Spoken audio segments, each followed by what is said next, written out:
Bonjour à tous et bienvenue dans les Têtes dans le Cloud, un condensé de news tech fortement influencé par l'écosystème Microsoft et animé par des passionnés. Ravi d'être avec vous aujourd'hui. Alors aujourd'hui c'est l'épisode 24, on était en train de se dire juste avant, est-ce que ça fait 2 ans Pas encore je crois, parce qu'on avait commencé en décembre ou janvier. Janvier, on avait commencé. Ouais, donc il y a encore un peu, mais on a fait 24 épisodes. Déjà, ça avance, hein, pas loin de la centaine. Je vous félicite, messieurs. Alors, début de l'été, juillet, ça commence à se calmer. Tout le monde part tranquillement en vacances. On espère que vous serez néanmoins nombreux à nous écouter aujourd'hui. Au programme du jour, alors, et malgré cette période de vacances, un programme assez dense. On avait pas mal de choses à se partager. J'en suis ravi. C'est une bonne représentation en plus en termes de produits. Donc ça sera à écouter bien évidemment sur la plage pour ceux qui ont déjà entamé les vacances. Hein. La version podcast est disponible, on le rappelle. Et j'en profite aussi, on diffusera pendant l'été un épisode spécial. On aura la chance de faire participer et d'interviewer du coup la solution logicielle Powell Software dans le monde de la Digital Workplace, donc basée sur l'écosystème Microsoft 365. Voilà, une longue histoire aussi avec nos équipes, donc on a le plaisir de les recevoir. On tournera la semaine prochaine, ça devrait être diffusé je pense dans l'été, on n'attendra pas la rentrée, mais voilà, on aura le plaisir d'avoir un épisode spécial très prochainement. Au programme du jour, on va commencer avec le monde Microsoft 365. On avait évoqué sur les derniers épisodes l'arrivée de la fameuse Wave 2 Spring, l'ensemble des mises à jour assez révolutionnaires. En tout cas, c'était un gros lot de changements d'interface, d'expérience utilisateur, nouvelles fonctionnalités, tout ça. Kevin, tu as eu l'occasion de les tester. Tu vas nous faire un petit débrief de l'impact que ça a d'un point de vue expérience produit. On ira après un peu la même philosophie du côté de Microsoft Fabric. Avec Nicolas, on a beaucoup parlé depuis les annonces de l'Ignite, je crois. Non, de la FabCon de septembre dernier. C'était déjà de la FabCon. Exactement. Ouais. Des prémices. Exactement. Les prémices étaient en sneak peek. C'était le Translytical. Alors là, on l'a bien écrit parce que quelques minutes auparavant dans le programme, ce n'était pas le cas. Translytical, on rappelle la possibilité maintenant de saisir de la donnée depuis Power BI, depuis Fabric. Pareil, un peu de retour d'expérience. On souhaitait vous le partager. Après, je prendrai la main pour vous parler d'une nouvelle offre de Microsoft qui se positionne sur le monde de la souveraineté. Alors, je dis que Microsoft se positionne sur le monde de la souveraineté. Je n'ouvre pas le débat sur le terme souverain aujourd'hui, mais je vous présenterai les offres récentes de Microsoft avec notamment ce qu'on appelle le Microsoft Sovereign Cloud. Pardon pour l'accent. Romain nous présentera dans le monde de Copilot Studio et de la Power Platform The Secret Service in Action. Merci pour l'anglicisme. Et pas mal d'infos, notamment sur les agents, toujours pareil, les systèmes multi-agents, peut-être. Voilà, je n'en dévoile pas plus. Et on finira avec une news plutôt Microsoft Research, directement en lien d'ailleurs avec le sujet agent, avec Microsoft Orchestrator, qui serait l'IA qui vient détrôner la médecine traditionnelle. Qu'est-ce que nous a produit aujourd'hui les équipes, que nous ont produit les équipes de Microsoft Research? On fera ça en fin d'épisode. Pour démarrer, donc pas mal comme programme. C'est assez riche. C'est dense. On va essayer de tenir le timing, challenge, les amis. Tenir dans l'heure. Exactement, challenge. Et du coup, Kevin, je te laisse ouvrir le bal. Avec la Wave 2 Spring, tu as un petit rappel de ce que c'est. Yes. C'est sorti quand? Et du coup, qu'est-ce que ça nous apporte? Tu as pu le tester. Yep. Du coup, la Wave de Spring, c'est une grosse livraison de nouvelles fonctionnalités que Microsoft a mis en avant dans Microsoft 365 Copilot.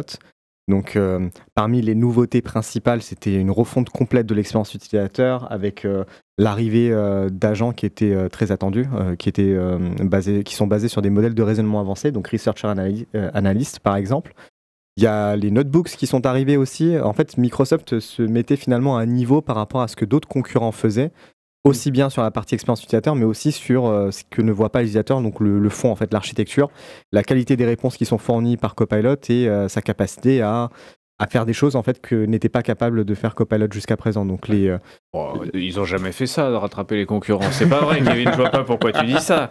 On dit rien. Pardon. Jamais. Et du coup, là, ça avance, parce que la Wave 2, elle a été annoncée en avril. Les déploiements ont commencé à partir de fin avril. Donc là, au fur et à mesure, ça arrivait.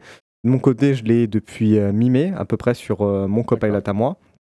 Et donc j'ai pu tester tout un tas de fonctionnalités, les notebooks, la nouvelle fonctionnalité créée qui permet de générer des images de meilleure qualité. Tu sens quand même qu'il a noué une relation forte avec son copilote. Il vient de dire mon copilote à moi. Il est différent de ceux que les autres ont. C'est révélateur. Exactement, c'est révélateur. Désolé de te couper, Kevin, mais ça devient assez grave, je pense. Tombé dedans, je crois. Je pense que tu es tombé dedans. C'est ça.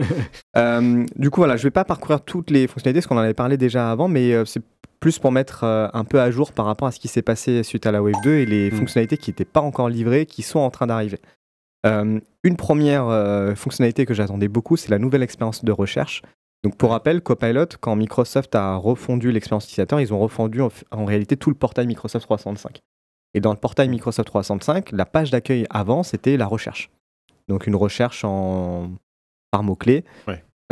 Là, ce qu'ils ont fait, c'est que la page d'accueil de Copilot. Alors, de Microsoft 365 à l'époque. Je crois aujourd'hui, la page d'accueil de Microsoft 365, dès qu'on arrive, c'est sur le chat Copilot. Peu importe qu'on ait une licence dédiée, pas dédiée, c'est Copilot. Si vous avez une licence dédiée, ça arrive côté travail. Et quand c'est une licence gratuite, incluse, voilà, c'est la partie web. Sauf quand tu redémarres jamais ton PC et du coup, tu es toujours sur ta dernière discussion. C'est vrai qu'il faut penser avec un PC Windows de redémarrer son PC de temps en temps. Il y avait le bouton recherche qui, en attendant la release, en fait, était l'ancienne expérience de recherche de Microsoft 365. Là où maintenant, les utilisateurs commencent à avoir, et c'est le cas de mon côté, dans mon Copilot, d'avoir en fait la nouvelle expérience de recherche qui est activable. Donc la différence, c'est que là, on va pouvoir, dans la barre de recherche, rechercher soit en mots-clés, soit en langage naturel, et du coup, cliquer sur si on veut avoir une recherche Copilot ou une recherche un peu normale, on va dire. Ok. Et du coup, même la recherche normale a été améliorée parce qu'il va aller chercher absolument partout. Avant, là où il s'arrêtait plutôt sur des documents et sur des espaces SharePoint, là, il va aller chercher dans les discussions Teams, à l'intérieur des emails. En fait, tout Microsoft 365. Il ne faisait pas ça déjà ? Non, il n'allait pas jusque dans les messages Teams. Par exemple, dans le centre de recherche Microsoft. D'accord. Il allait dans les mails, mais il n'allait pas dans les messages Teams. D'accord. Donc là, il va même aller chercher à l'intérieur des pièces jointes dans les mails. Voilà. Il y a les filtres qui sont possibles sur la droite.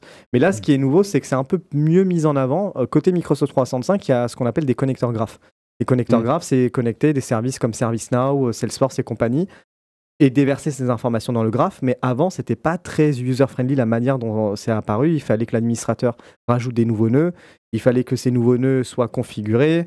C'était dans un bandeau horizontal. Et après, c'était la catégorie autre, en fait. Il fallait cliquer. C'était pas très user-friendly. Maintenant, le fait d'avoir mis ça de manière verticale, ça permet d'identifier, en fait, avec un peu plus de facilité toutes ces sources de recherche. Donc c'est plutôt pas mal. Là où j'attendais par contre un peu plus d'évolution, c'était ce qu'ils avaient présenté dans la démo qui n'est pas encore là, c'est que quand tu tapais en langage naturel ta recherche, tu n'étais pas obligé de cliquer sur rechercher dans Copilot, c'était censé apparaître comme un peu dans Bing, le résultat généré au-dessus et en dessous les résultats. Ça, c'est pas encore là. Donc je pense que ça va être une troisième phase de déploiement. Mais en tout cas, la nouvelle expérience, déjà, comme elle est meilleure que l'ancienne. L'idée, je pense, c'est qu'ils veulent synchroniser tout ce qu'ils appelaient le seamless integration. Ouais. Parce qu'au-delà de ça, tu as l'intégration seamless des custom copilot et des agents déclaratifs qui, aujourd'hui, sont pareils. Tu dois, tous les sous-agents que tu vas rajouter, tu dois le dire at l'agent. Sauf qu'ils ont dit qu'ils veulent le faire de façon seamless ou...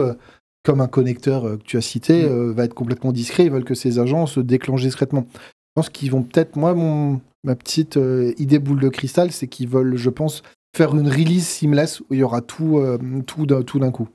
Ce qui est intéressant en complément, c'est que ça montre quelque chose qu'on explique, notamment quand on met en place Azure AI Search, etc., la recherche avec des moteurs de recherche, c'est qu'ils ont mis en place la notion d'hybrid search. Oui, la recherche par mots-clés restera toujours valable. En fait, ça ne sert à rien de vouloir tout chercher avec une IA générative. À un moment, si je recherche un terme exact, et que du coup je l'ai dans le document source, dans le titre, etc., elle sera toujours plus pertinente que essayer de vectoriser, etc., de faire de la similarité. Et peut-être moins consommatrice aussi, et parce moins qu'on pense aussi un peu à l'émission CO2. Oui, tout à fait. Donc là, ils intègrent directement ce qu'on est capable de faire par ailleurs dans le monde Azure, la recherche hybride, donc en fonction de si tu as le mot-clé ou non, c'est l'une ou l'autre qui prend le dessus. Donc globalement, toi, ce que tu dis, pour l'avoir testé, je veux dire, c'est à la hauteur de l'annonce et c'était nécessaire. C'est pas gadget. Non, c'était vraiment nécessaire. Ça arrive petit à petit. Donc pour les personnes qui iront dans la partie recherche, si vous êtes en fait la cible dans le déploiement, vous allez avoir une pop-up comme dans l'ancien Outlook pour le nouvel Outlook, disant il y a une nouvelle expérience, voilà ce que ça apporte, est-ce que tu veux tester? Et c'est pour ça qu'il y a une case à cocher en haut à droite. Tu peux revenir sur l'ancienne expérience pour X ou Y raison, si tu veux, et faire un aller-retour. Donc ça, c'était la première nouveauté qui était très attendue. La nouvelle nouveauté qui n'était pas forcément très mise en avant pendant la Wave 2, mais qui était tout aussi importante, c'est la prise en charge de OneNote et de Loop à l'intérieur du chat Copilot. Avant, à l'intérieur de Copilot, quand on faisait, on lui donnait des sources sur lesquelles il pouvait baser son inférence, c'était que des contacts, des documents, des emails et des réunions. Mais OneNote, en fait, moi, je travaille énormément là-dedans. Des documents stockés dans OneDrive. Dans OneDrive, si tu les as pas stockés dans OneDrive, il les voit pas. Mais ça, c'est une évidence. Et du coup, maintenant, ça prend en charge enfin les OneNote et les loops aussi. Et ce qui est intéressant par rapport aux loops, c'est qu'aujourd'hui, dans Teams, quand on active les notes, donc qu'elles soient manuelles ou qu'on les active grâce à l'agent facilitator, les notes sont saisies dans une page loop. Donc en fait, ça permet enfin d'exploiter en fait toute la chaîne dans Microsoft 365. Et là, je te rejoins, effectivement, de toute façon, il faut que les contenus soient stockés dans Microsoft 365 pour que ça fonctionne. C'est un peu la condition pour qu'M365 Copilot fonctionne. Oui, mais avec la version qu'ils vont faire quand ils vont utiliser, parce qu'ils ont annoncé que les copilotes et aussi les Copilot Studio, il y aura un jour en 2025, les puces et toute la partie SLM qui va être utilisée. Donc à ce moment-là, pourquoi ça n'utiliserait pas la recherche locale? C'est pas le cas du tout pour l'instant, même dans la roadmap. Oui, mais du coup, tu seras plus sur Copilot for Windows ou des trucs comme ça, je pense, que les Copilot PC M365. Oui, mais dans une logique de multi-agent, d'agent maître, qu'est-ce qui empêcherait d'avoir une interrogation de ton agent Windows plus ton agent Copilot? Ce serait la cible, et je pense qu'à terme, pour une démocratisation plus large, en fait, on va pas pouvoir reposer sur des infrastructures cloud éternellement. En fait, traitement local pour des raisons de performance, mais aussi de confidentialité. Dans certains cas, on en parlera pour la partie cloud souverain. Mais en tout cas, à date, c'est pas dans la roadmap. Aujourd'hui, c'est important d'avoir les documents dans Microsoft 365. Ils ont quand même, pour, on va dire, acculturer l'utilisateur à ce move-là, pour des personnes qui sont encore très locales, tu peux ajouter des pièces jointes depuis ton PC. Il va se charger d'uploader sur OneDrive. Mais au début, c'était pas le cas. Et pour la petite anecdote, quand on faisait les premiers pas sur Copilot, c'est Kevin qui guidait. Et à chaque fois, je venais le voir en disant je comprends pas dans Word, il me retrouve pas tel fichier. À chaque fois, il me disait tu l'as bien chargé dans Microsoft 365 et dans OneDrive? Non, Kevin, bien sûr que non. Aujourd'hui, ça reste une bonne pratique. Ça reste une bonne pratique. Mais ma main, ton PC disparaît. Bien sûr. Maintenant, c'est un fidèle ambassadeur de Copilot. Exactement. Donc ça, c'était la deuxième nouveauté. Troisième nouveauté. Moi aussi, j'ai mon Copilot. À moi. Copilot. C'est ça. La troisième nouveauté, la mémoire Copilot Memory, qui est en cours de déploiement. Cet été-là, ça a démarré début du mois. Donc il sera possible de demander à Copilot, pose-moi des questions pour mémoriser mon style, par exemple, ou ma manière d'interagir avec toi. Et du coup, cette mémoire va prendre en compte un peu ce que Outlook propose aujourd'hui. J'en avais parlé la dernière fois, le style, le ton, le formalisme qu'on attend par rapport aux réponses. En fait, notre intérêt, finalement, il va mettre en mémoire aussi notre contexte au sein de l'entreprise. C'est quoi notre job, avec qui on interagit et autres. Donc, un peu plus de personnalisation que juste interroger le graphe et point barre. Et il sera possible d'accéder à la mémoire pour soit l'enrichir, soit virer des choses qui ne sont plus pertinentes parce qu'en fait, on a évolué ou on a changé de contexte. Alors, l'accès à la mémoire, il faut savoir que c'est un truc qu'on n'a pas dans ChatGPT public. En fait, dans le payant public, tu as la mémoire, mais tu peux lui dire de mémoriser des choses, tu peux lui expliquer d'apprendre, par contre, tu ne peux pas lui retirer. Ou en tout cas, tu lui dis retire ça, tu lui fais confiance. Tu peux désactiver, il me semble, la fonction de mémoire et lui demander même que des sujets un peu flash memory. Il n'y avait pas une histoire comme ça? Oui, mais tu ne peux pas lui dire. C'est-à-dire que tu n'as pas une liste de trucs qu'il a mémorisés. Ah non. Tu dois te souvenir qu'il a mémorisé un truc et lui demander de l'oublier. Même si, il me semble avoir vu certains forums là, qui disaient que tu as une espèce de prompt qui permet qu'il te sorte tout ce qu'il sait sur toi. Tu sais, il y a un sujet comme ça. Mais ça peut jouer. Par contre, moi j'ai une question, Kevin, c'est est-ce que tu l'as utilisé? Je l'ai pas encore. En fait, tu l'as pas encore. Je l'ai pas encore. Parce que moi j'ai du mal à voir là tel que décrit l'intérêt. C'est-à-dire que mon style de quoi? Enfin, tu vois, je dis ça voilà en pur pour nous, on va dire. Mon style de quoi? Enfin, qu'est-ce que tu garderais par rapport à ce que les questions que je te pose aujourd'hui? Je pense que quand tu es dans une interaction très très forte, peut-être qu'à un moment ça fait sens, voilà, pour vraiment le côté assistant qui te connaît par cœur et tout. Aujourd'hui, j'ai du mal à le percevoir, ça. Je dis pas que c'est une mauvaise fonctionnalité, mais je dis que moi, ça me paraît encore un peu flou sur ce que ça va m'apporter. En fait, moi, je peux dire que ça te change la vie. Parce que moi, je l'ai côté GPT. Ouais, Et au début, ça a l'air ridicule parce que t'as pas le réflexe de lui faire mémoriser, mais il mémorise aussi tout seul. Et il mémorise quoi? Alors, de tout et rien. C'est-à-dire que de base, tu peux lui dire de mémoriser des choses. Mais de lui-même, en fait, quand il revient souvent à la même question, il va faire. Je te donne un exemple très fréquent. Tu es en train de produire un contenu, tu es en train d'analyser une nouvelle feature. Tiens, typiquement ce qu'on fait dans les TDLC, là, dans les Talent Cloud. Il y a une feature et tu es en train de l'analyser et tu lui demandes d'aller chercher des infos. Et moi, je lui demande, chaque fois qu'il me donnait des infos, je lui disais, mais moi, je veux le NDLR, c'est-à-dire la version résumée, la version jargonisée, la version vulgarisée, et surtout, moi je travaille à avoir un esprit critique par rapport à l'écosystème Microsoft et non Microsoft. Okay. Et donc au début, je lui disais toujours, attends, mais ça, ou ça, ou ça, ou ça, et petit à petit, en fait, il s'est mis à rajouter automatiquement dans son raisonnement le fait que j'allais demander ça. Au début, il me sortait juste la réponse. Et au bout d'un moment, il sait que quand je suis dans le contexte de faire une recherche de nouvelles features qui vient de sortir, il doit me l'étudier sur tous ses axes. Alors, j'aurais pu, à une époque, écrire un pré-prompt, et pour certains cas, j'ai des prompts d'analyse, mais il y a des sujets qui me répondent, que je sais que j'ai pas écrit de prompt pour lui dire de répondre de cette façon, et naturellement, il va me répondre là-dessus. Et en fait, j'ai de plus en plus de sujets où je n'ai plus à le prompter pour qu'il me réponde d'une certaine façon, ou dans les habitudes, j'ai besoin souvent de générer des images sur fond transparent dans les contenus que je crée. Tant qu'il n'y avait pas cette fonctionnalité, mais même quand je le mettais dans le prompt, il l'oubliait, il me rendait barge. Ouais. Là maintenant, tu le vois, il génère l'image et tu le vois dans le raisonnement. Ah oui, mais cette image n'est pas en fond transparent. Attends, je la refais.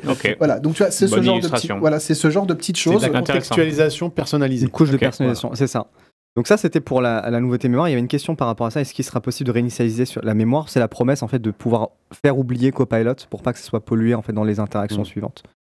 T'as raison, ça c'est important parce qu'à l'inverse, moi ça m'est arrivé où il a pris des habitudes. Je dis non, mais là c'était exceptionnel. Ça sera en Face ID. Tu passeras la main comme ça et il aura tout oublié, Copilot. Comme un Jedi. C'est vrai qu'il y a des problématiques de confidentialité aussi. C'est-à-dire qu'à un moment donné, il te connaît très bien. On peut se dire qu'à un moment donné, ça peut être dangereux parce qu'il te connaît tellement bien qu'il a des informations sur toi. Oui, mais tu es déjà dans un contexte pro RGPD, tout ce que tu veux. Alors, c'est toute la différence avec les GPT publics où les gens ne se rendent pas compte que tout ce que tu dis dans un GPT public est entraîné. Tout est entraîné, tout est mémorisé quelque part. Et aujourd'hui, les gens qui essayent de pirater les GPT publics, leur jeu, c'est de trouver des prompts qui font cracher des données privées d'entreprise. Bien sûr. C'est ça que les gens ne se rendent pas compte dans le public. De pas utiliser le cas Samsung. J'enchaîne parce que le temps passe. La partie dictionnaire, ça pareil, vachement attendu. Gros problème c'est pas totalement lié à Copilot, mais Copilot en profitera. Aujourd'hui, quand on active le transcript côté Microsoft Teams, il y a plein de mots, de vocabulaire, acronymes, marques qui comprend pas. Copilot, typiquement. Ouais, par exemple. Copilot, typiquement, il sait pas l'écrire. Et du coup, maintenant, chaque entreprise pourra, le déploiement est en cours cet été aussi, pourra charger son propre dictionnaire personnalisé avec tous ses acronymes et autres, pour que le transcript côté Teams le comprenne bien, et du coup, par extension, Copilot. Et tu le charges associé à une voix? Non, tu le charges déjà pour qu'ils comprennent les mots, après c'est eux, ils font leur tambouille, donc ça sera mieux. Déjà, ce ne sera pas parfait, je pense pas, mais ça sera mieux que là, aujourd'hui, rien. Aujourd'hui, je lui fais reprendre. Je lui dis, écoute, remplace fabrique QE, parce qu'il pense que c'est une fabrique, au sens même sujet sur Foundry.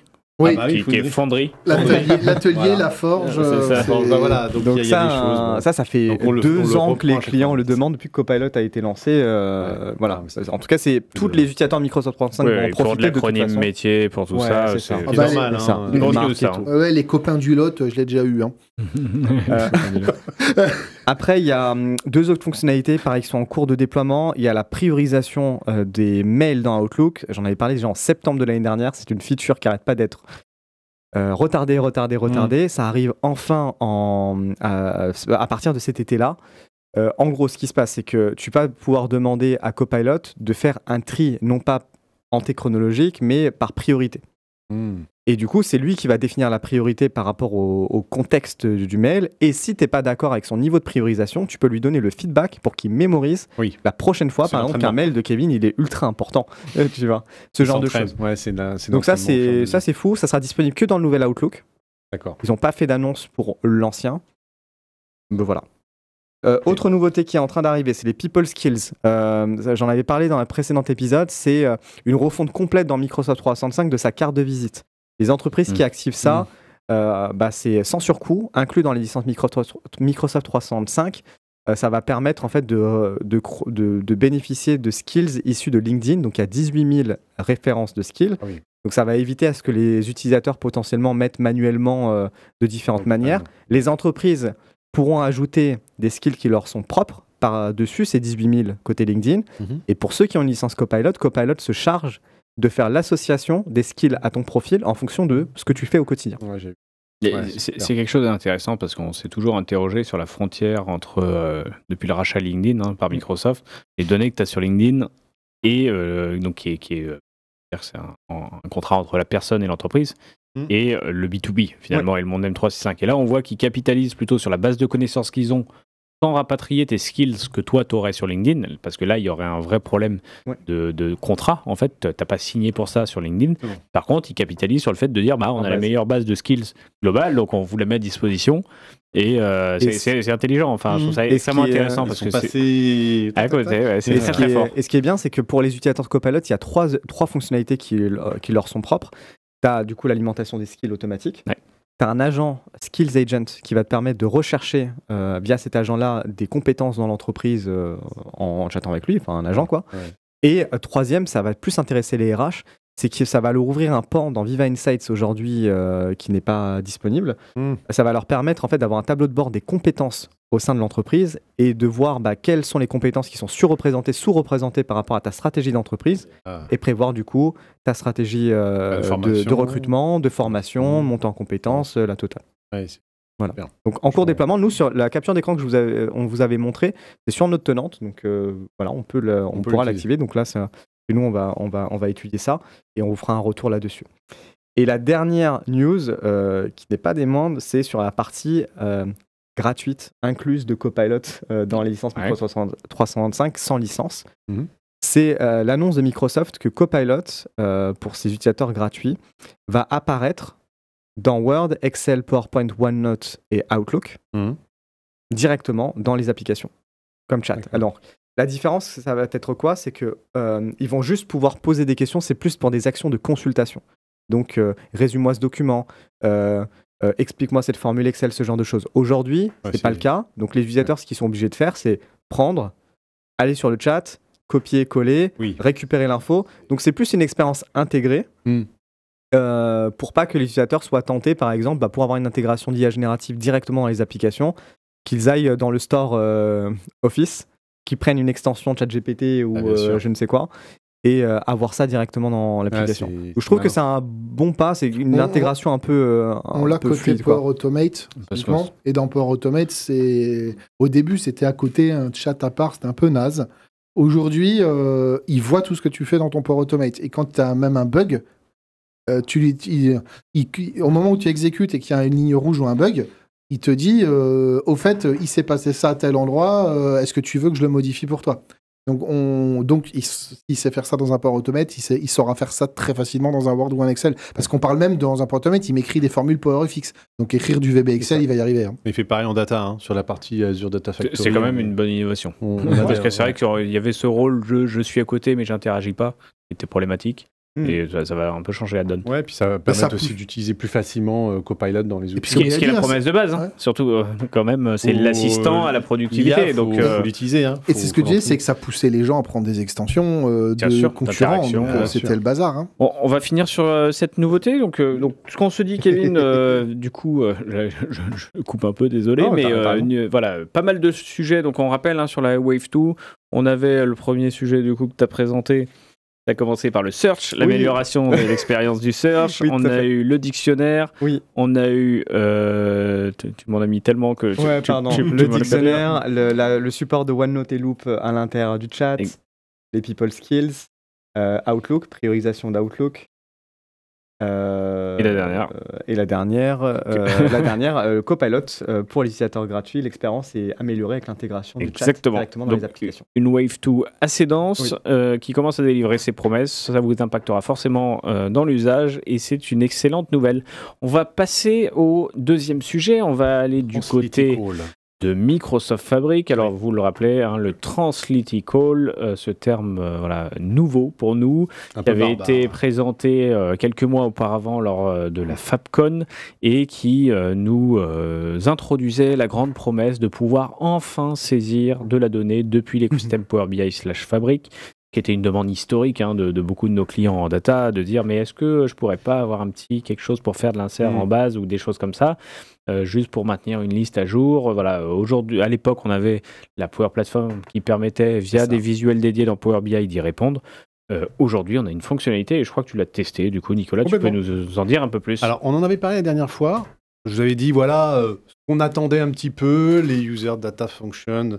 Bref, c'était un petit peu en mode, bon, on s'attend à ça, mais voilà. Aujourd'hui, je l'ai testé, ça fonctionne même très bien. Je vous le présente. Alors là, il y a déjà une première présentation de comment ça se présente sous Fabric. Donc, c'est un nouvel élément, c'est un nouvel objet dans Fabric. Quand on est côté Power BI, du coup. Quand on est dans Fabric. Mais côté reporting. Non, côté Fabric tout court. Okay. C'est vraiment un objet Fabric, ce qu'on appelle UDF. Donc alors, c'est le User Data Functions, mais en français, c'est le fonction de données utilisateur. Alors, c'est toujours super bien traduit avec Microsoft, ça, on a l'habitude. Donc, c'est en fait un nouvel objet qui va nous permettre de mettre en place tout un ensemble de codes. En fait, un code, un appel, voilà. On voit un petit exemple de code que j'ai réalisé moi-même. Alors, c'est super simple, hein, c'est du code Python qui permet de créer une fonction qui, ensuite, va se connecter à une base de données de type SQL. Hein, donc, les SQL Database, aujourd'hui, on sait, elles sont dans Fabric. Et à partir de cette fonction, on va envoyer des paramètres à cette fonction qui vont écrire dans une table spécifique de cette base de données SQL. Donc, voilà, quelque chose de finalement assez basique, mais jusqu'à maintenant, on n'avait pas du tout ce genre de fonctionnalité. Au point même dire, on disait que c'était pas la philosophie du produit. Ah, mais de toute façon, ce n'est pas la philosophie de la BI. C'est ça qui est intéressant. Mais attention, Fabric, ce n'est pas de la BI, c'est de la data. C'est une plateforme de données. C'est un hub de données. Donc, à partir de là, qui dit données dit effectivement, on peut la récupérer, mais on peut aussi la saisir. On peut aussi écrire. Donc, d'où le fait d'avoir mis les bases SQL, maintenant Cosmos DB, etc. Donc, vraiment, on passe à une autre étape. Et c'est vrai que ce qu'on appelle le Power BI Write Back, hein, j'essaie de bien le prononcer, cette chimère, ce côté un petit peu, je vais faire de la BI, je vais saisir en même temps, mais non, mais tu peux pas. Ah, ok, tu passes par de la Power Platform. Bah, ça a toujours été un peu le côté un peu limitant, finalement, de Power BI chez les utilisateurs. Bah, là, maintenant, avec ce genre de fonctionnalité, on va pouvoir mettre ça en place. Donc, par étape, on crée déjà la User Data Function. On peut mettre plusieurs fonctions, d'ailleurs, dedans. On peut faire appel à plusieurs fonctions. Donc, l'objet en lui-même permet d'avoir plusieurs fonctions. Une écriture dans une base, plusieurs écritures, plusieurs lignes qu'on peut aussi écrire dans une même table. Donc là, Nicolas, ce n'est pas le low-code, c'est du pur code. Là, c'est du code, c'est du Python. Ouais, alors, c'est du Python. Le Python est comme si vous le regardez un petit peu de plus près, il est grisé. Donc, on peut considérer qu'aujourd'hui, on a le Python. Demain, qui sait si on aura du SQL, peut-être même d'autres langages. Pourquoi pas, mais en tout cas, aujourd'hui, c'est du pur Python. On peut également, et ça je le présente après, accéder à des librairies particulières, c'est-à-dire qu'on peut aussi importer des librairies, alors, le NumPy, Pandas, etc. On va même des librairies effectivement pour faire du machine learning. Donc on peut aller quand même assez loin dans la personnalisation de cette UDF, donc ce User Data Function, cet objet au sein de Fabric, pour justement, encore une fois, accéder. On peut lire également, hein, c'est tout bête, hein, mais on peut aussi lire de la donnée, on peut faire une fonction qui va lire la donnée tout simplement. Bon là, l'idée, c'est pour le fun, c'est quand même d'écrire dans la base. Et pourquoi elle lirait la donnée alors que c'est déjà ce que tu fais? On pourrait imaginer, alors, il peut y avoir des appels à partir de Power BI, mais attention, hein, l'UDF n'est pas que destiné à du Power BI, il peut être destiné à n'importe quel objet. Donc on pourrait appeler ce User Data Function, pourquoi pas, dans une API par exemple, et passer des paramètres dans l'API, et avoir le résultat sous forme de lecture d'une table, par exemple, dans une base.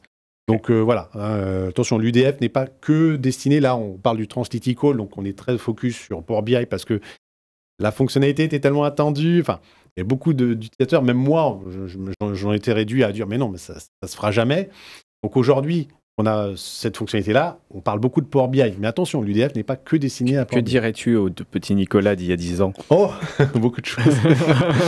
Ne perds pas espoir. Ne perds pas espoir. Tu verras en 2025, Microsoft sortira quelque chose. Mais voilà, en tout cas, Et à la fin, Nicolas, donc tu as défini ta user data function. Important de rappeler que ce n'est pas que lié à l'écosystème Power BI, c'est bien dans Fabric et ça permet de faire pas mal de choses.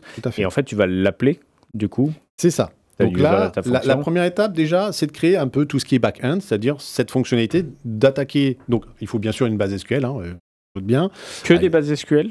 Parce qu'on a un client qui nous avait demandé, est-ce que je peux aller faire typiquement dans du Lakehouse, de l'écriture, dans même une de leurs bases on-prem? Oui et non. Alors, j'ai essayé surtout sur la partie SQL, donc je me suis arrêté à ça. J'ai cru comprendre que peut-être Warehouse, on pourrait, puisqu'on peut écrire dans un Warehouse. Mais je ne l'ai pas testé. Warehouse on-prem? Ah non, pas on-prem, pardon. Tu parlais d'on-prem. Oui, mais le client avec qui j'ai échangé se disait, mais tiens, ce serait super, mais est-ce qu'on peut aller mettre à jour d'autres bases que les bases SQL Alors avec le Translity Call, aujourd'hui non. Aujourd'hui, on est sur l'expérience full Fabric, cloud, interne à Fabric. Ça n'existe plus, on-prem. On a des clients encore, on a des clients. Non, on ne les a pas gardés. Non, mais SQL Server, base SQL Server, avec la version 2025 aujourd'hui, on sait très bien qu'il y a une base client très importante, notamment dans le domaine bancaire, et encore des infrastructures on-premise. Ok, donc en tout cas, réservé en écriture à l'écosystème Fabric. Là, donc les bases du pur Fabric, voilà. SQL Database dans Fabric. Tout à fait. Peut-être Cosmos, non? A été annoncé, on ne sait pas. Pour l'instant, encore. Pour l'instant, non. C'est surtout là, l'idée, c'est vraiment de partir sur justement mettre en avant les bases de données SQL dans Fabric pour ce type de cas d'usage qui quand même peut avoir sa clientèle, simplement. Voilà, le screenshot qu'on a après, c'est pour vous montrer un petit peu ce que je fais. Alors, c'est tout basique. Là, c'est une page côté Power BI. Donc, une fois qu'on a notre UDF qui fonctionne, notre fonction qui est en place. Alors, il faut la publier. Bon, je ne vais pas rentrer dans les détails, mais il y a de la publication à faire pour qu'elle soit visible au niveau de nos rapports. Donc, une fois que j'ai le rapport et que je le connecte, donc j'ai mon rapport qui est connecté évidemment par l'intermédiaire de mon credentials à mon environnement Fabric, je peux créer donc tout un ensemble d'objets qui sont en fait des saisies. Alors, ça peut être de la saisie, ça peut être des listes déroulantes, ça peut être aussi des petites réglettes, voilà. Il y a tout un ensemble d'objets que l'on peut créer pour faire tout un ensemble de saisies. Et puis on a un petit bouton, alors vous voyez là il est grisé parce que j'ai fait ma saisie, j'ai fait ma validation, mais j'ai un petit bouton qui est validé, voilà, écrire, valider, on y met ce qu'on veut dedans, c'est vraiment un bouton au sens Power BI, voilà. Ouais. C'est un bouton avec une action derrière, et l'action est très importante puisque dans l'action de ce bouton, on va pouvoir dire, plutôt que d'avoir l'action d'aller sur une page comme on a encore maintenant ou d'aller sur un site web, etc. Là, on a une action supplémentaire qui est appelle la fonction. Okay. Et après, dès qu'on a activé cette action, donc vers cette fonction, eh bien, on a la liste des paramètres qui sont nécessaires pour faire l'appel à cette fonction. Donc là, j'avais 3 paramètres. Tout simplement, j'ai dit, le champ 1, tu le mets dans le paramètre 1, le champ 2, le petit champ 2 formulaire, tu le mets dans le paramètre 2, et ensuite, pour le paramètre 3, la même chose pour le champ 3. Et une fois que j'ai ça, mon bouton, je teste, et en fait, je fais tout simplement ma saisie dans mes différents champs, je clique sur le bouton, Est-ce que j'ai besoin de rafraîchir mon visuel, ou est-ce que c'est instantané, ou ça dépend de comment tu as monté ton rapport? Exactement. C'est la troisième réponse. J'aime bien auto-répondre à mes questions. Par défaut, ça inscrit dans la base, mais après, pour le voir dans le rapport, vous le savez, si c'est de l'import, il faut rafraîchir le rapport pour retrouver mes données. Là, j'ai fait du direct query, puisqu'on peut faire du direct query avec du SQL. Donc, évidemment, il suffisait juste de rafraîchir la page et ça fonctionne. Donc là, vous savez, maintenant, on peut faire du rafraîchissement de page automatique aussi dans les rapports Power BI. On peut dire qu'au bout de 2 secondes, mon rapport se rafraîchit, 5 secondes, etc. Donc, on se met évidemment un peu de latence et de se dire, voilà, quand je clique, au bout d'un certain nombre de secondes, voilà, j'ai un rafraîchissement de la page et j'ai ma nouvelle donnée qui apparaît dans le petit tableau que j'ai montré à gauche. Donc, voilà, j'ai fait mes tests et ça fonctionne très, très bien. Avec, je pense, pas mal de warnings quand même. Alors, je pense dans l'usage déjà. C'est ça, on va y venir. Tu veux peut-être y aller en fait, voilà. Ouais. Non, alors les warnings, les usages, évidemment, c'est toujours compliqué de laisser ça entre les mains de tout le monde. C'est peut-être ce que tu veux dire. Déjà, et puis de dire quand même, à un moment, de ne pas s'enfermer dans une vision applicative. C'est-à-dire que je pense que on voit très bien là où ça peut servir pour mettre à jour des données qui seraient mauvaises ou maintenir une petite liste, problème de la saisie, etc. Par contre, philosophiquement et en termes de produit encore, si à un moment, il y a réellement une app de saisie que vous voulez faire, c'est pas un rapport Power BI qu'il vous faut. Exactement. Et ni Fabric. Et du coup, allons voir plutôt côté Power Platform avec du formulaire, allons voir une expérience plus applicative. C'est la raison pour laquelle la feature, en fait, elle sortait pas. C'était pas un problème technique. Parce que nous, on le voit côté prestataire de service. La quantité de clients qui ont dit « Non, mais je veux pas payer pour un vrai projet, mettez-moi un pauvre formulaire là dans le Power BI ». Ouais, mais les impacts en termes de gouvernance, en termes de cycle de vie, en termes de sécu, en termes de... Et même avec tout le respect que j'ai, c'est comme je le dis toujours en low-code, en Power Platform, un citizen dev, et c'est pas parce qu'il a les outils qu'il a le talent d'un architecte senior en termes de conception applicative. Côté data, pareil, en fait. Et du coup, ça ouvre... C'est une boîte de Pandore, et que je peux comprendre que Microsoft a vraiment... pas voulu ouvrir cette boîte de Pandore pendant longtemps, mais il l'ouvre de partout parce que toi, en fait, ils viennent te l'ouvrir comme ça. Moi, je viens de me la faire ouvrir dans l'autre sens, c'est-à-dire que je viens d'avoir Python qui a débarqué dans Copilot 365. Je dis, allez, code interpréteur Python dans Copilot 365, et j'ai Python en plein milieu de Copilot Studio. Dans le chat ou dans le code. Donc en vrai, là, on se dit mince, Python everywhere, quoi. On le voit là avec les user data functions. On a mis d'abord. Et du coup, je pense que le sujet, c'est vraiment de garder en tête que le but, c'est de mettre à jour de la donnée. Surtout ça, finalement, corriger, mettre à jour, alimenter. Mais si votre besoin il est applicatif, lié à finalement de la règle métier, de la fonctionnalité métier, et d'avoir un usage applicatif, on n'est pas dans le même monde. Faut pas s'enfermer dans ce monde-là. Il faut rester dans le périmètre qui est donné. Ça rappelle l'époque des visuels custom où tu essayais de faire des apps dans Power BI. Toi, tu te sens que demain on va avoir quelques rapports un peu sympas. Je me rappelle pas cette période-là. Où il y aura 1 milliard de boutons qui auront été montés avec des user data functions. Non mais tu peux t'éloigner rapidement. À mon avis, tu fais plein de user data functions, plein de boutons dans ton rapport. Tu commences à avoir une machine de contrôle là. T'es pas loin de quelque chose qui va être dur à maintenir, quoi. Il faut de la gouvernance derrière. Maintenant, ça pourrait marcher parce que fondamentalement, tu as une SQL database, donc tu as ta base transactionnelle. Donc ça pourrait marcher. Le nom, Translytico, là, transactionnel, analytique. À la fois en termes d'accès pour tes users, il y a un sujet de licence Power BI ou de capacité Fabric. Il y a plein de choses qui font qu'à un moment, ils vont plus savoir pourquoi ils vont dans Fabric. Et pourquoi ils consomment ça ici alors qu'ils ont une app. Et je pense que c'est ça peut-être le gros warning qu'on veut mettre. On le disait dès le départ quand les bases SQL sont arrivées. Attention, est-ce que c'est pas le début du vraiment de la saisie demain peut-être même d'un petit app. Non mais on avait dit pourquoi pas la Power Platform dans Fabric. On avait dit ça, à un moment donné. Mais si tu as la base de données, qu'est-ce qui t'empêche d'avoir carrément l'applicatif? Voilà, c'est simple.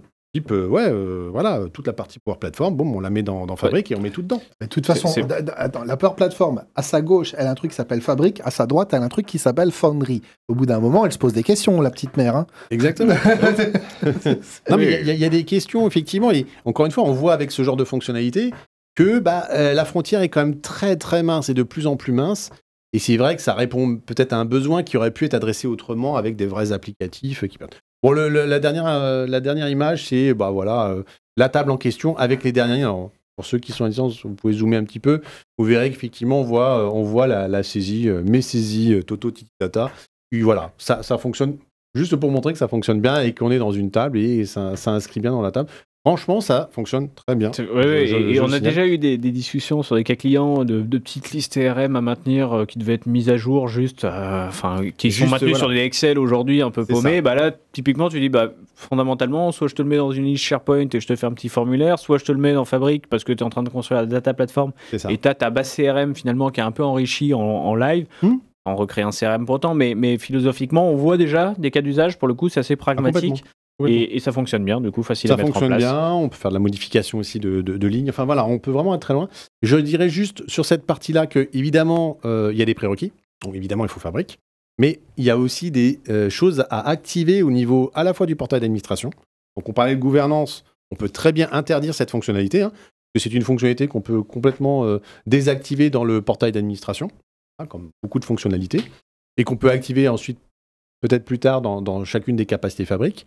Et puis, aussi de l'autre côté, côté rapport, c'est une option dans le rapport. C'est-à-dire que dans Power BI Desktop, on va dans la partie options et on peut désactiver cette option en disant non, moi je souhaite pas ou l'activer si on veut vraiment par défaut les désactiver. C'est important. Donc voilà. Donc la gouvernance. Il y a quelques petits garde-fous qui permettent d'éviter que tout le monde commence à s'amuser à faire tout ça. Merci pour ce petit rappel, Nicolas. Important d'avoir des possibilités de gouverner les data platforms. Toujours. On va passer sur notre troisième sujet. Je vais vous parler d'un Azure souverain. Du coup, alors, tout le sujet aujourd'hui, hein, notamment en des temps politiquement tendus entre certaines plaques géographiques du pays, du continent et de la planète, plus globalement, niveau local, on s'interroge beaucoup plus sur où sont hébergées nos données, qui les maîtrise, qui a la capacité d'y avoir accès. Il y a bien évidemment un gros sujet de discussion avec les providers américains, les cloud providers américains, à cause, on le rappelle, d'une réglementation, enfin d'un texte du droit américain qui s'appelle le Cloud Act, qui permet globalement à un État d'intervenir sur des entreprises américaines ou qui auraient des filiales aux États-Unis et de demander l'accès aux données. Alors, plutôt aujourd'hui évoqué dans des cas de terrorisme, on parle plutôt de boîtes personnelles d'ailleurs, type ma boîte mail perso, moi, en tant que personne malveillante. Ça passe toujours devant des juridictions. Enfin, c'est extrêmement documenté aujourd'hui. Il y a plein de débats et je sais que de toute façon, la question n'est pas simple. Néanmoins, aujourd'hui, on a un éditeur, Microsoft, qui fait face à ces enjeux-là et qui se positionne fortement pour apporter des réponses à l'Europe. Alors, pourquoi je dis à l'Europe ? Parce qu'il y a eu de grandes communications de leur vice-président, Brad Smith, qui a fait, c'est disponible sur YouTube, près d'1 heure d'intervention sur comment Microsoft s'engageait aujourd'hui pour défendre ses clients européens et les données européennes. Donc on le voit à l'écran, là, notamment ça a été rappelé derrière par Satya Nadella lors d'une conférence récente sur les digital commitments de Microsoft sur la donnée européenne, hein, donc en rappelant qu'il s'engagerait tout le temps à la défense de la donnée européenne, qu'il trouverait d'ailleurs des partenaires locaux en cas de problème. À un moment, il venait à être coupé un peu en termes de pays, hein, qu'ils regardaient comment déjà des partenaires locaux pourraient reprendre la main, etc. Donc vraiment, ils sentent que l'enjeu est fort, hein, et l'enjeu l'est politiquement. On vit une période qui est extrêmement risquée. Et du coup, il y a une offre, en tout cas Microsoft a positionné une réponse, qui existait en partie déjà, mais a renforcé certains engagements. Donc Microsoft a d'ailleurs rappelé que ça faisait 42 ans qu'ils opéraient sur le sol européen, pour information, donc ils ont une vraie connaissance aussi de nos enjeux, de notre culture. Et du coup, il y a eu une présentation il y a à peu près 2 semaines de une offre qui s'appelle le Microsoft Sovereign Cloud, donc le cloud souverain de Microsoft. Alors, c'est vrai que je ne reviens pas sur le mot souverain, c'est un vrai débat aussi. Qu'est-ce qu'un cloud souverain ? À partir du moment où il y a de l'acteur non français derrière, on peut fortement penser que ça ne l'est pas et c'est légitime.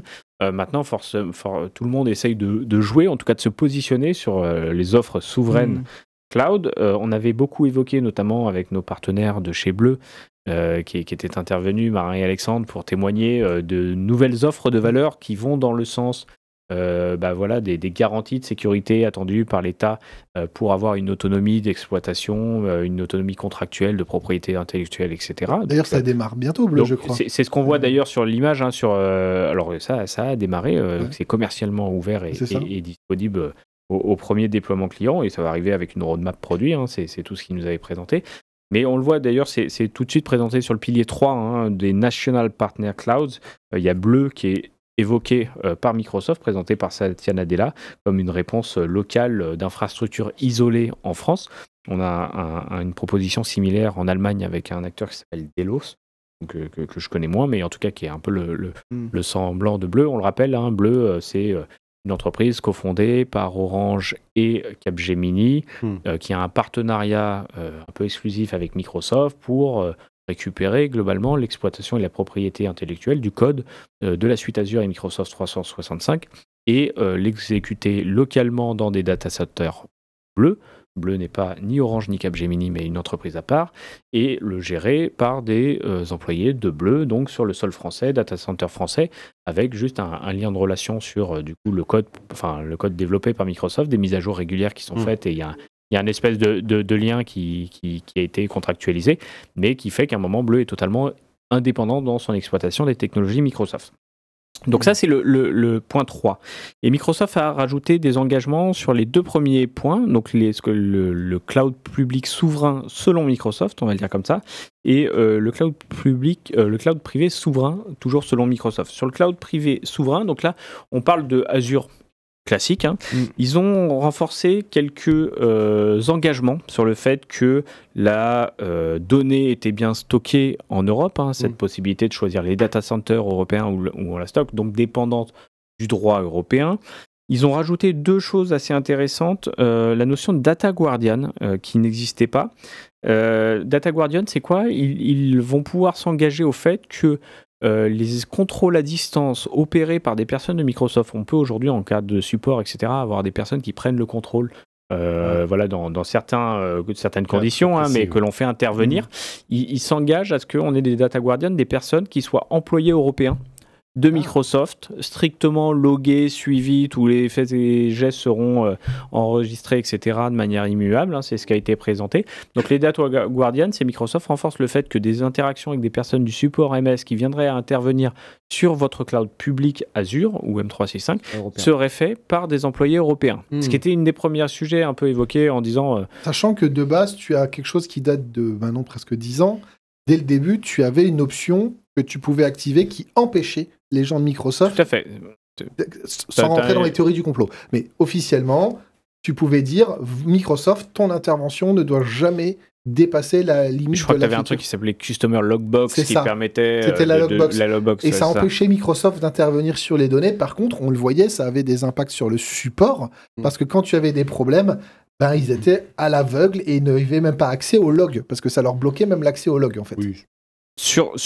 Donc toujours sur le cloud privé, mais exactement, Romain, et toujours sur le cloud public, il y a eu 2 autres annonces. On a évoqué les external key management, donc tout le sujet de qui détient les clés de cryptage, hein. Il y a une bonne pratique qui disait que si je le stocke sur un cloud extérieur, bah, du coup, Microsoft ne peut plus de fait décrypter facilement, au moins, ou pas. Après, on n'est pas expert en cybersécurité entre nous, en tout cas. Et donc, il y avait des choses qui étaient architecturalement promises. Et là, ils ont renforcé la capacité à pouvoir amener des clés externes avec des fabricants d'external keys. Donc, ils ont cité Futurex, Thales, chez qui il y a, je crois, un partenariat déjà historique, et Utimaco, pour citer les 3. Donc, ils vous permettront de vraiment pouvoir gérer avec du coup des accès dédiés, des clés externes stockées du coup dans d'autres data centers sur lesquels Microsoft n'auront pas accès. Ils ont renforcé cette partie-là. Un acteur tiers, en fait. C'est ça. La deuxième partie, c'est qu'ils vont avoir un studio d'administration dédié qui s'appelle le Regulated Environment Management, qui permettra une configuration simplifiée et qui regroupera un peu toutes ces règles pour plutôt qu'elles soient éparpillées. Tout ce qui aurait en gros un attrait à la régulation européenne et les enjeux de sécurité de la donnée sera regroupé dans un espèce de studio dédié qui s'appelle le Regulated Environment. Donc ça, c'est sur la partie cloud public. Sur la partie cloud privé, il y a eu une grosse annonce notamment. On avait historiquement quelque chose qui s'appelait Azure Local, anciennement, si je ne dis pas de bêtises, Azure Stack HCI, qui permettait en gros, qu'un client qui aurait ses data centers, Microsoft vienne déployer, un peu sous forme de conteneur, hein, globalement, la Stack Azure. Donc c'est des choses qui étaient un peu plus coûteuses. Il faut avoir le data center pour héberger Azure, hein. Mais c'est des choses que certains clients font pour avoir vraiment la main et savoir que c'est exploité localement. Alors il y a de mémoire toujours un lien avec le cloud dans le sens où ça se déploie depuis Azure via du Azure Arc et il y a un monitoring qui est fait par le cloud. Donc c'est là où c'est privé, mais pas complètement souverain, à la différence d'une proposition de valeur comme chez Bleu. Et par contre, Microsoft a quand même renforcé cette offre de service en annonçant Microsoft 365 local. C'est une offre qu'on n'avait pas. Donc on avait la capacité à exploiter de l'applicatif et de l'environnement Azure en local dans un data center privé. On a aujourd'hui la capacité à faire tourner localement Microsoft 365 sur ses propres data centers via l'offre on-prem. Tout à fait. Alors, on-prem, c'est ton data center, donc qui est un cloud privé, si à un moment tu as monté un cloud privé. Mais oui, on peut dire on-prem localement chez toi, en tout cas. Mais en tout cas, c'est aussi pour répondre aux incompréhensions, puis on voit des messages de chat. Il n'y a pas qu'une seule offre, il ne faut pas mélanger. Oui, à partir du moment où on est sur du public administré par une boîte américaine, il y a le sujet du Cloud Act. Mais même avant le Cloud Act, j'ai envie de dire, si on veut rentrer dans une parenthèse théorie du complot, ils n'avaient pas besoin du Cloud Act pour voler ou accéder à des données. Les scandales Airbus, les scandales Boeing, c'est bon, c'était même avant les années 90, ça existait. Maintenant, si Microsoft il y a les offres Microsoft, il y a les offres Bleu, parce que pour rappeler, même si tu dis beaucoup que Bleu, c'est à la base Orange, Capgemini, pour être complètement indépendant, parce que Capgemini étant américain, je veux dire, ça n'a aucun sens de faire un système souverain où c'est Capgemini qui est dans. Bleu est une boîte indépendante. Donc aujourd'hui, Bleu, c'est du 100% français, etc. Donc c'est pour ça qu'il y a toutes ces entreprises différentes et de ces solutions différentes. Comme tu dis, celle tout à gauche, qui est très publique, Microsoft a accès. Et tu as d'autres extrêmes où on est, tu viens de le dire, sur du on-prem. Il n'y a pas qu'une seule offre pour répondre. Il y a plusieurs niveaux. Et oui, c'est au client de savoir que, oui, quand il est sur du public, il y a potentiellement des sujets politiques. Et même, on en a parlé dans cette émission. Le sujet GitHub, quand Microsoft a eu des problèmes au Moyen-Orient, il y a des pays du Moyen-Orient qui, du jour au lendemain, ont perdu leur accès GitHub.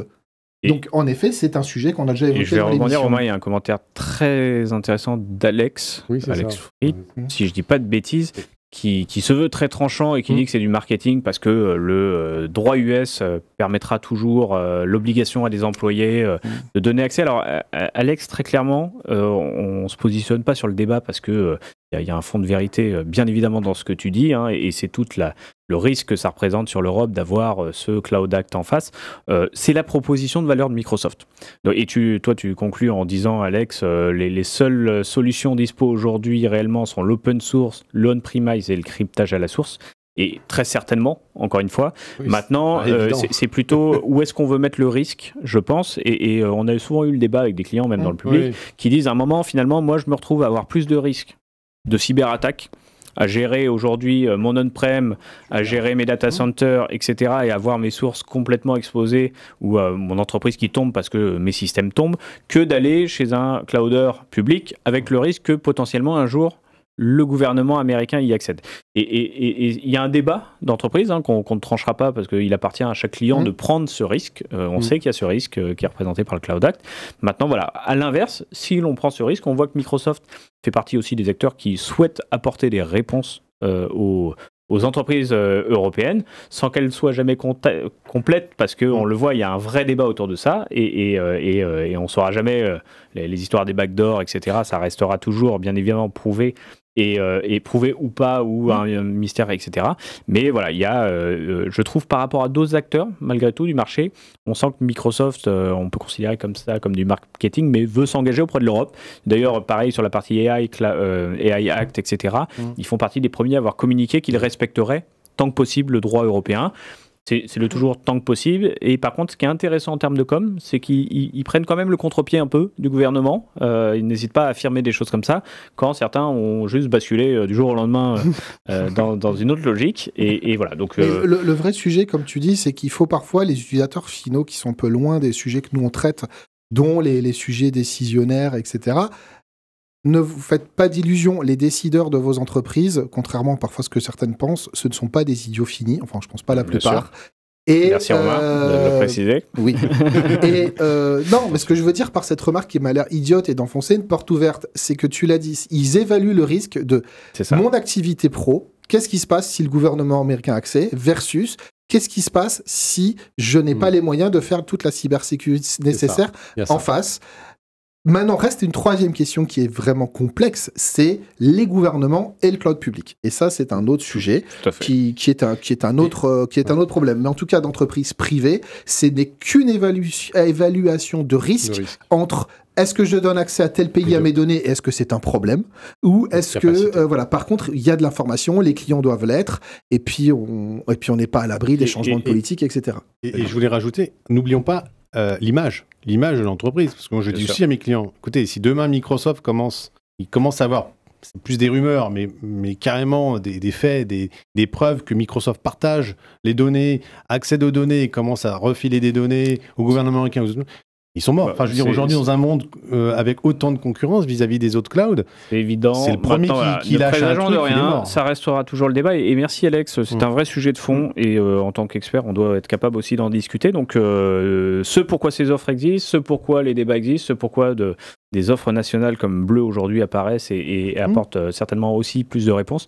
Donc, c'est un vrai débat de fond que l'on a avec nos clients, souvent, qui n'est pas simple à se positionner. Surtout que la carte est sortie, la France est le premier pays... Est-ce qu'on parle des gouvernements? Mais les gouvernements, il y a un contrôle. La France a une particularité, c'est l'autonomie des services informatiques des collectivités locales. La France est le pays au monde où il y a le plus de collectivités locales autonomes qui ont choisi le cloud public.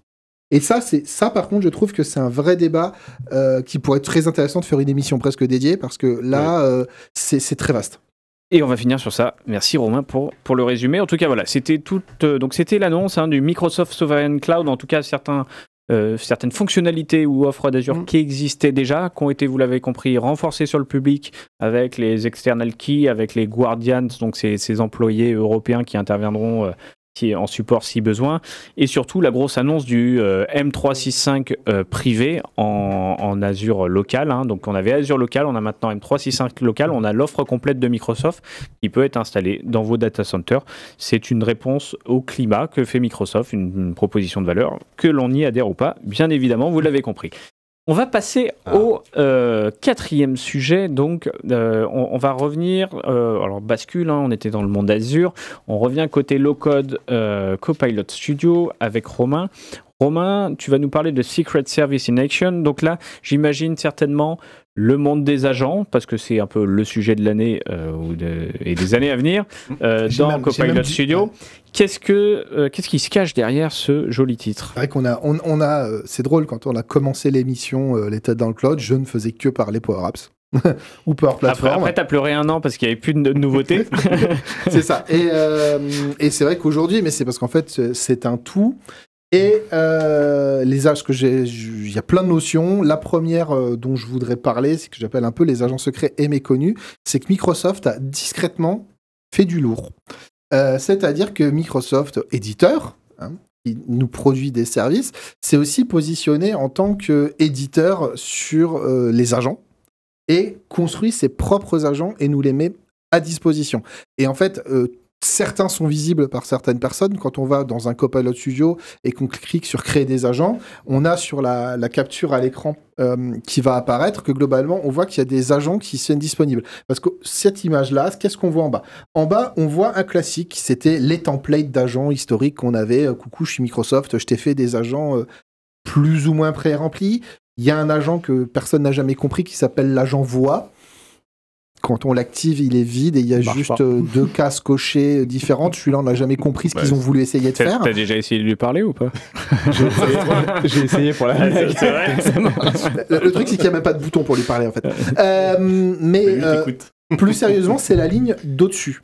En fait, la ligne d'au-dessus, là, j'en ai que 4 dans ma capture parce qu'en fait, le petit défaut, c'est qu'il y en a plus, mais quand tu les actives, ils disparaissent parce qu'ils sont ailleurs. En fait, c'est des agents que Microsoft va opérer, fournir et faire fonctionner tout seul et que tu dois quand même les installer. Et derrière, c'est comme un logiciel. Genre, t'as installé le pack Office qui se met à jour régulièrement. Et dedans, en fait, c'est les gros use cases. Et je pense que c'est à destination, d'entreprises qui débutent ou qui n'ont pas ces services. Par exemple, il y en a un, c'est le plus connu, celui que tout le monde installe, c'est la gestion des congés. Un agent qui vient, et il vient par contre, vu que c'est du géré Microsoft, comparé aux autres qui sont des exemples en bas vides, eux, ils viennent avec leur base de données. Donc quand tu l'installes, il vient avec son Dataverse, sa base, ses Power Automate, ses flux. Donc c'est en fait une application complète qui vient et qui se déploie. Donc avec l'inconvénient qu'elle vient en anglais parce que c'est de la preview, elle viendra dans toutes les langues, on n'en doute pas, au bout d'un moment, avec les erreurs de traduction dont on va bien se marrer au début, mais plus sérieusement, c'est génial, parce que là, typiquement, là où on te dit, l'application de gestion des congés, c'est toujours le piège du quick win, parce qu'on croit que c'est un quick win de faire une gestion de congés. Quand tu dis gestion de congé, c'est personnel ? Personnel, dans l'entreprise. Donc poser des congés, faire valider à ton manager, gérer que t'es pas là à tel jour. T'as maintenant un agent qui dit non, tu les prendras pas en juin. Voilà. Et il le fait, et c'est préfet à l'avance, etc. Donc ça c'est cool, mais t'en as des autres. T'en as par exemple qui sont sur respect des règles de sécurité. T'en as, c'est aider à faire des maintenances de process industriels, ou tu en as, par exemple, un autre qui est très rigolo, c'est rendre accessible à tout le monde le document processing. C'est-à-dire, aujourd'hui, on sait, on donne à une IA une image, c'est mignon, elle te répond, elle voit ce qu'il y a dans l'image. Le document processing, c'est entraîner sur plusieurs images similaires à chercher des informations précises. Donc c'est un autre modèle. Et par exemple, l'agent document processing, Microsoft l'a fait, a intégré tout AI Builder à l'intérieur, et quand tu l'actives, chaque fois qu'un user va cliquer sur « Je veux faire du document processing », il a un agent qui l'aide à configurer, aide à entraîner et déploie un modèle de document processing à la demande. Donc voilà, donc il y a tout ça, donc ça c'est ce que j'appelle les petits agents secrets. Là, on a l'exemple de la gestion des congés, donc on voit ils sont amusés à faire des adaptive cards, des petits écrans, des formulaires plus ou moins compliqués. Maintenant, le sujet des congés, moi je l'aime beaucoup parce que ceci, moi, désolé Microsoft, je vous aime beaucoup, je dis ça ne sert à rien. Désolé, je tire à balles réelles. Mais moi, c'est clair. Mais pour moi, le sujet des congés, c'est le meilleur exemple de l'intérêt de l'IA, mais pas comme ça. Parce que là, j'ai fait quoi? J'ai juste repris un formulaire et je l'ai mis dans un chatbot. C'est pas pour ça que je veux de l'IA, moi. Moi, je veux de l'IA pour lui dire après-demain, je voudrais non, par exemple, je dis après-demain, je voudrais m'absenter 10 jours. C'est tout. Et ça, c'est le monde réel. Je dis à mon chef, écoute, est-ce qu'à partir de lundi, je peux prendre 10 jours de congé? Mon chef, il doit dire, alors attends, faut que je regarde. Alors 10 jours, ils sont où les week-ends? Ils sont où les jours fériés? C'est quoi ton agenda? Est-ce que tu as la dispo? Est-ce qu'il te reste assez de congés, de RTT? Comment je ventile? Le reste du planning de l'équipe? Mais je veux une IA pour faire ça. Et ça, bon, je fais un peu de la pub, mais ça, on pourra le montrer, je pense qu'on le montrera bientôt dans des autres vidéos. Ça s'appelle juste écrire un prompt et dans iBuilder, l'instruire, et c'est des démos qu'on a faites hors tête dans le cloud, dans les dernières conférences qu'on a données au Power Platform Summit, par exemple, ou au Microsoft 365 European Summit récemment, c'est des démos qu'on a faites.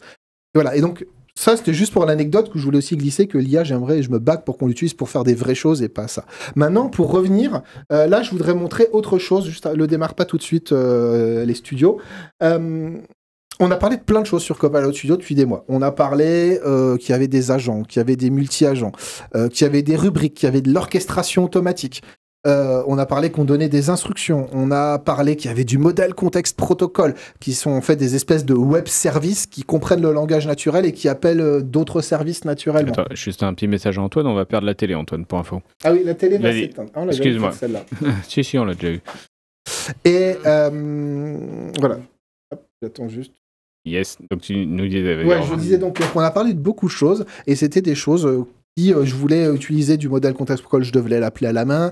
Je voulais appeler des actions particulières, je devais le faire moi-même. J'avais une certaine orchestration avec des prompts. Microsoft, en fait, a fait des grosses mises à jour. Et quand je te donnais l'exemple des congés, où je veux que ça travaille tout seul, là, on va montrer dans une vidéo un exemple, un prompt, qui dit, voilà, j'ai des réunions le 9 juillet, je voudrais aller voir mon client.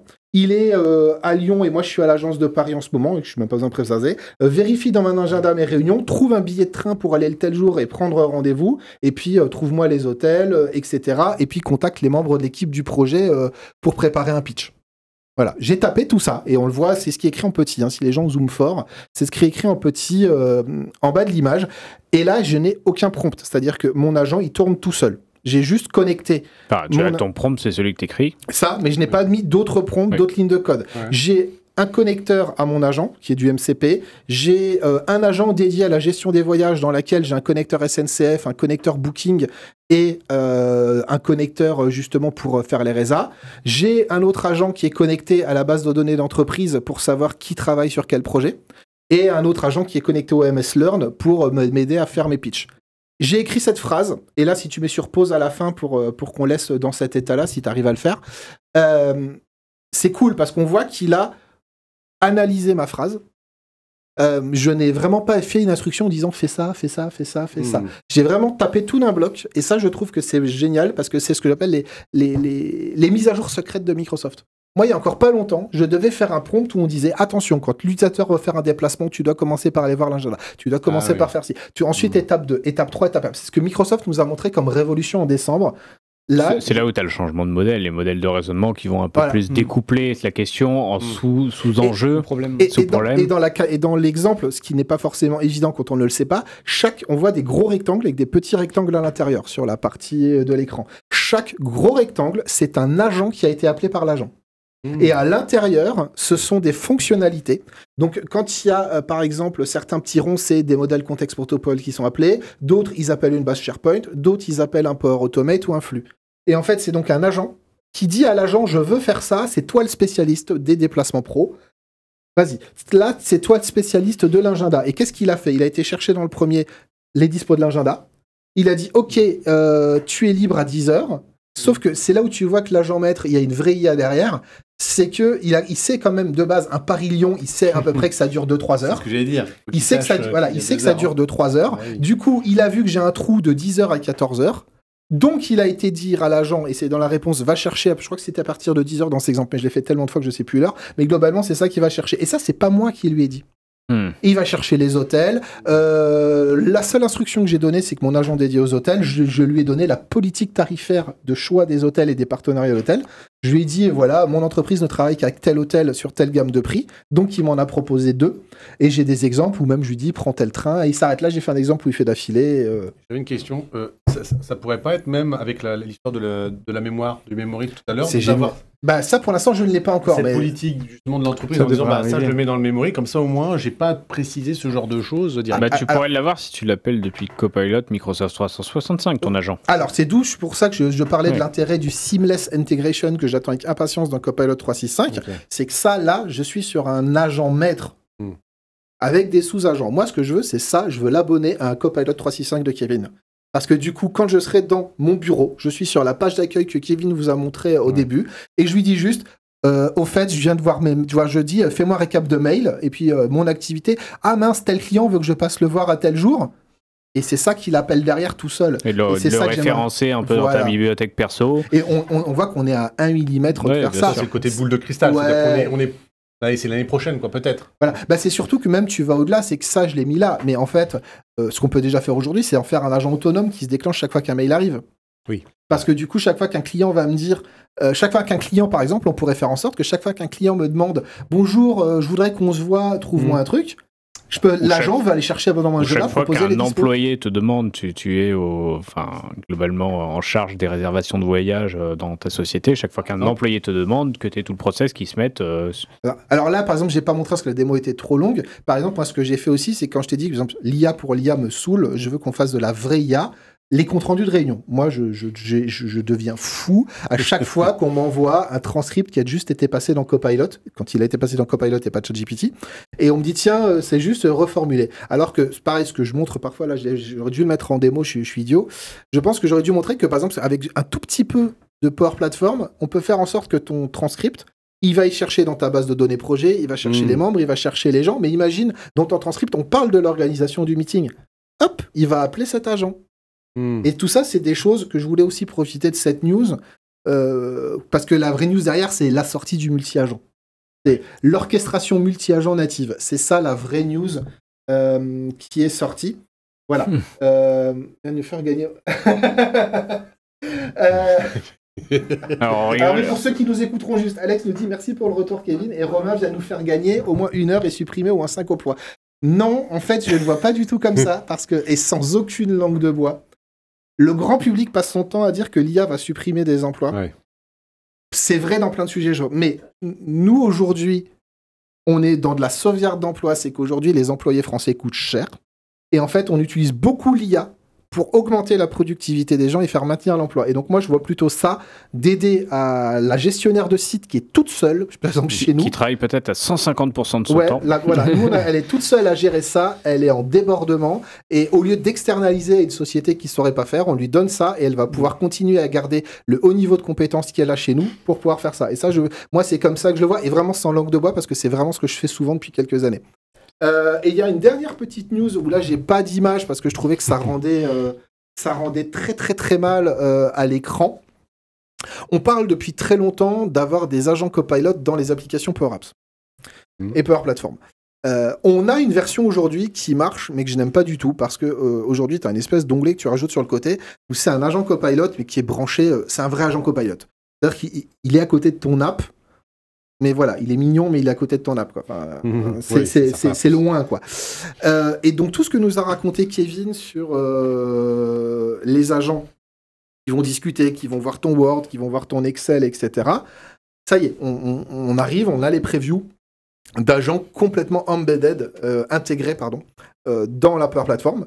Alors, c'est quoi le tips and tricks pour le moment ? C'est surtout que il marche sur du Dataverse, hein, globalement, ton agent. Et si ton appli est sur du Dataverse, comme par hasard, ça va mieux se passer.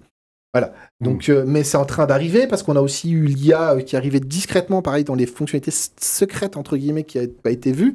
C'est que dans une application, par exemple, Model Driven, vous appuyez sur un petit bouton, vous avez une nouvelle barre dans les paramètres qui se rajoutent. Et par exemple, votre formulaire, vous lui glissez un document et il va remplir le formulaire à partir du document. Voilà.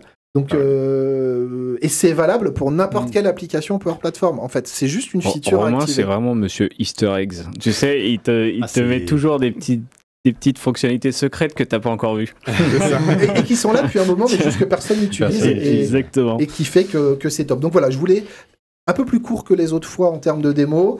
Merci pour la démo, Romain, parce que c'est souvent un sujet enfin, on est beaucoup sur de la news, mais de pouvoir illustrer avec des cas un peu concrets aussi. Je pense que ça montre bien l'impact que ça a en gain de temps de développement aussi. C'est ça. Et là, je suis allé très très vite. J'ai juste une dernière fois. Si vous voulez retrouver plus d'exemples comme on a montré là, on a été beaucoup présent en conférence au mois de juin, Expert Time. Donc on a été au Power Platform French Summit où on a fait 2 conférences qui montrent plein d'autres exemples du même. Une en full Power Platform, une en intégration Azure.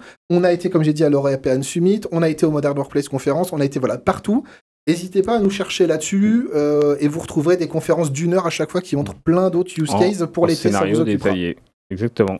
On va passer, donc le lien est vite fait d'ailleurs, parce qu'on va passer sur la dernière news qui va rester dans ce monde des agents et des systèmes multi-agents. Il y a un article qui est paru dernièrement, en tout cas plusieurs articles, et une annonce de Microsoft qui a beaucoup fait parler d'elle dans le monde de la santé.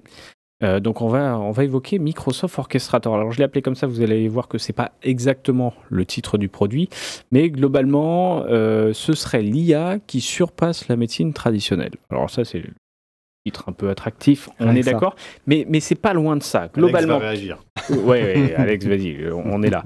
Et non, avec grand plaisir. Et du coup, donc Microsoft Orchestrator. Alors derrière ça, en réalité, le nom s'appelle Microsoft AI Diagnostic Orchestrator, aussi appelé MAI-DXO. Alors en fonction de si vous êtes plutôt muskien, appelez vos enfants avec des acronymes un peu dans tous les sens ou pas, vous choisirez le nom qui vous va. Moi je l'ai appelé Microsoft Orchestrator. Bien, hein. Voilà. Alors c'est quoi Microsoft Orchestrator? Donc c'est une étude qui a été publiée qui présente aujourd'hui un système multi-agent permettant de faire des diagnostics médicaux, du coup, sur des cas complexes notamment, en tout cas c'est là qu'il a été éprouvé, qui atteindrait des résultats d'un peu plus de 85% de résolution. Alors 85%, on se dit, c'est pas 100, etc. Mais est-ce que notre médecin généraliste fait du 100% déjà? Loin de là, et d'ailleurs il y a un graphe très intéressant qu'on va pouvoir montrer tout de suite, Antoine, qui présente en gros les résultats. Alors j'ai pu c'est quoi? C'est en... donc le classement il se fait en fonction de l'accuracy, donc la précision des diagnostics versus le coût. C'est assez intéressant parce qu'en fait, ils ont comparé les deux. Combien, en gros, ça coûterait de résoudre avec ce nouvel orchestrateur des cas médicaux complexes versus l'accuracy. On voit que le MAI-DXO est tout en haut à droite, donc on atteint les 85%, pour un coût qui serait aux alentours de entre $7 000 et $8 000 de résolution.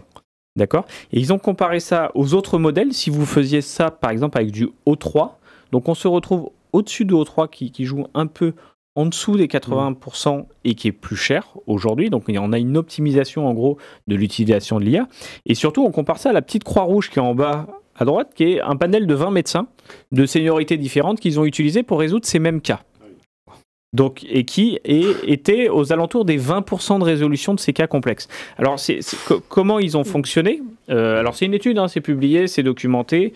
Ça a été paru dans le magazine New England Journal of Medicine. Donc, voilà, ça fait partie aujourd'hui, hein, beaucoup de publications officielles dans Nature et autres qui sont faites. Donc, c'est vraiment à l'état de recherche aujourd'hui, pour le rappeler. Hein, c'est proposé par les équipes de Microsoft Research. L'idée, c'est quoi? C'est qu'ils ont développé un espèce de benchmark qui a transformé 304 cas cliniques en scénarios et défis interactifs. Donc l'idée, c'est de pouvoir avoir en face de nous un médecin qui va formuler des questions, qui va être capable à un moment de prescrire des examens, et quand les examens seront prescrits, on reçoit des résultats. Et en fait, un peu comme un scénario complet, multifactoriel, où en gros, l'IA va pouvoir tester des choses en disant la première piste ce serait de lancer telle série d'examens biologiques par exemple. Et en fait vous avez déjà, l'étude propose les résultats, donc non, le retour des résultats c'est ça. Ok, donc si c'est ça, on va peut-être apprendre telle approche. Et en fait ce qu'a fait Microsoft du coup, c'est qu'ils ont monté un orchestrateur, un système multi-agent qui va mettre différents types d'experts en face qui vont discuter. Certains vont formuler des hypothèses, d'autres étudieront les résultats. C'est un épisode de Dr House en fait. Exactement. Oui, c'est un peu ça. Pensais, ouais. Et du coup, ce système arrive à une pertinence extrêmement élevée sur des cas complexes, hein, donc 300 cas complexes, documentés, très riches et extrêmement scénarisés, qui ne sont pas courants, pas connus d'ailleurs, souvent c'est du cas neutre, et aujourd'hui avec un niveau de résolution assez élevé pour un coût du coup, en comparaison, pas si élevé, parce que si on compare, je crois qu'ils énonçaient à 3 000 à 4 000 $, en gros, l'intervention du médecin, versus les 7 000, mais 20% de résolution versus 85.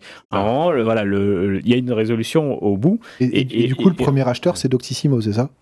Alors aujourd'hui, non, personne ne s'est engagé. Alors, ça a beaucoup fait parler dans la presse. Hein. Il y a une demande assez forte parce que forcément, ça intéresse. Alors, rappelez-vous, on en avait parlé à la build de ce système.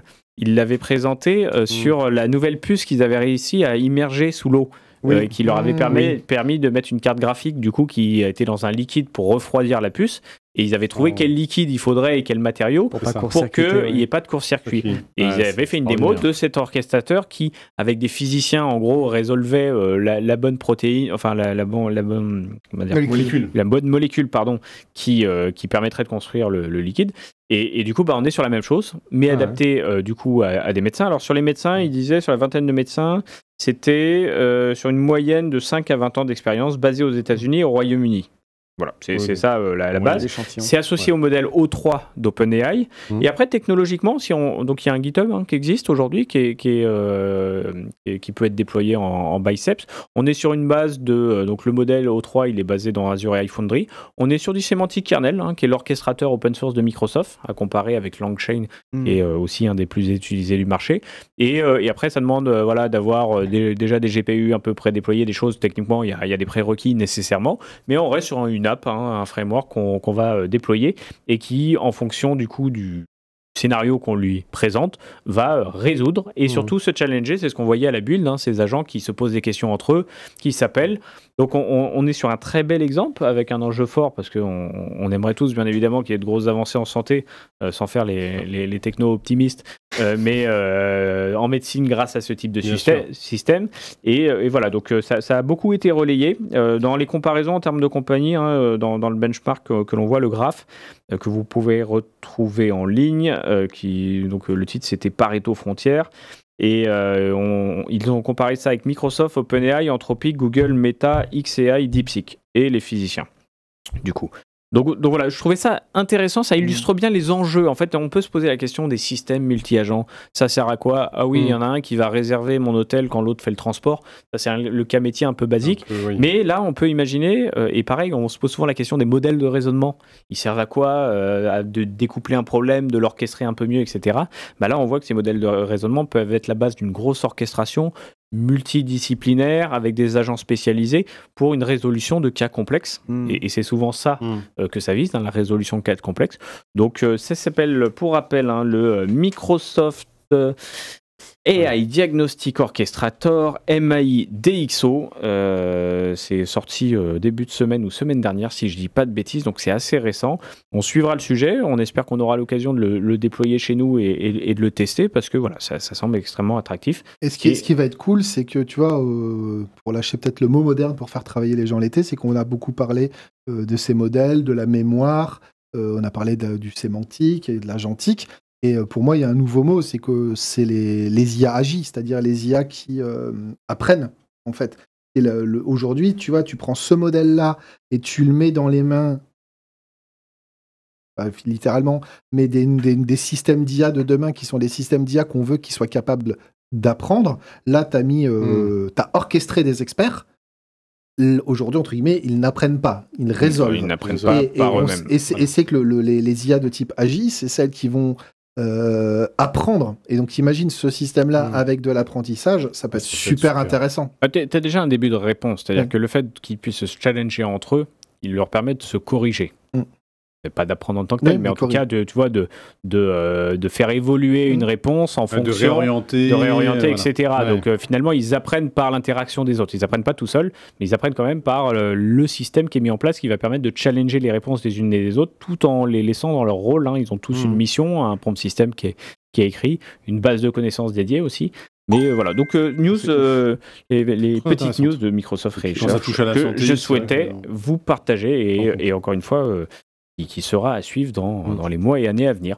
On va terminer cet épisode sur ça. Donc, on vous l'avait dit, épisode extrêmement riche. Hein. On a vu la Wave to Spring de M365. On a été du côté du Translytical sur Fabric. On a été voir le Microsoft Sovereign Cloud qui a beaucoup fait parler de lui. Et tant mieux, on a vu les nouveaux enjeux cachés de Copilot Studio avec des systèmes multi-agents faciles à mettre en place. Et on a fini sur de la santé et de la recherche, comme on a l'habitude de le faire, avec Microsoft Orchestrator. On espère que cet épisode vous a plu comme d'habitude. On vous remercie de nous avoir suivis. N'oubliez pas de liker, de partager, de nous suivre sur podcast, Spotify, Apple Podcasts, YouTube. Et pour rappel, un épisode spécial à venir avec l'entreprise Powell Software sur le monde de la digital workplace et ses enjeux à l'heure de l'AI, que l'on tournera très prochainement et qu'on rendra disponible sur YouTube suite à ça. On vous remercie. À plus. À plus. Salut.